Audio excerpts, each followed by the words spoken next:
Selamat pagi saudaraku.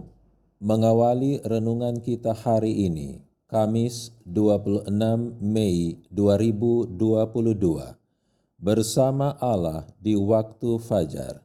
Judul renungan adalah Kristus dasar yang pasti. Ayat firman Tuhan dalam 1 Petrus 2 ayat 6. Sebab ada tertulis dalam kitab suci, sesungguhnya Aku meletakkan di Sion sebuah batu yang terpilih, sebuah batu penjuru yang mahal, dan siapa yang percaya kepadanya tidak akan dipermalukan.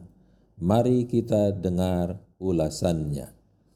Dalam kebijaksanaan yang tidak terbatas, Allah memilih batu dasar itu dan meletakkannya sendiri.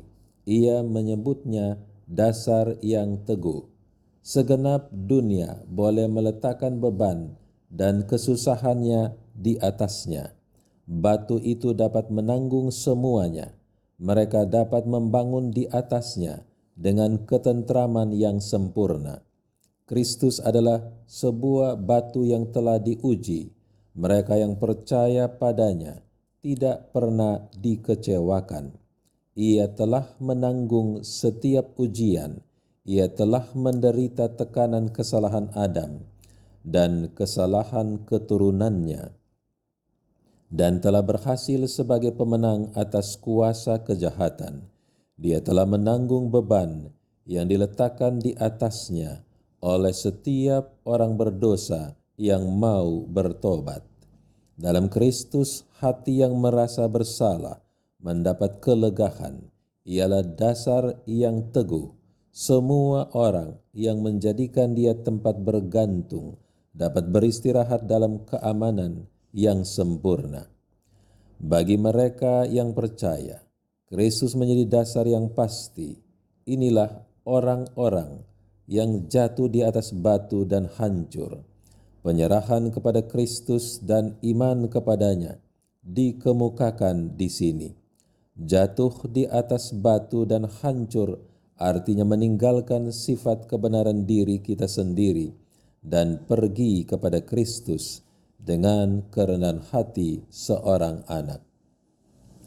Bertobat dari pelanggaran kita dan percaya akan kasih-Nya yang mengampuni, dan demikian juga oleh iman dan penurutan kita mendirikan di atas Kristus sebagai dasar kita. Saudaraku, di atas batu yang hidup ini, baik Yahudi maupun bukan Yahudi dapat membangun. Inilah satu-satunya dasar yang di atasnya kita dapat membangun dengan aman. Batu itu cukup lebar untuk semua orang dan cukup kuat untuk menahan berat dan beban segenap dunia. Dan oleh hubungan dengan Kristus, semua orang yang membangun di atas dasar ini menjadi batu-batu yang hidup. Banyak orang dipahat, digosok, dan diperindah dengan usaha mereka sendiri, tetapi mereka tidak mendapat batu yang hidup itu, karena mereka tidak dihubungkan dengan Kristus. Inti renungan adalah hanya Yesus Kristus kita beroleh anugerah pengampunan dan kekuatan baru untuk membangun tubuh rohani yang kokoh dalam kesinambungan hubungan yang intim dengan Dia. Mari kita berdoa. Bapa, terima kasih, sungguh agung dan ajaib kasih dan kuasa yang menyelamatkan kami. Hanya oleh Roh Kudus kami berakar dan dibangun dalam kekuatan spiritual yang kokoh di dalam Kristus Yesus. Hidup ini ada dalam tangan-Mu. Jadilah kehendak-Mu dalam nama Yesus Kristus. Amin. Demikian perenungan kita hari ini. Tuhan Yesus memberkati. Shalom.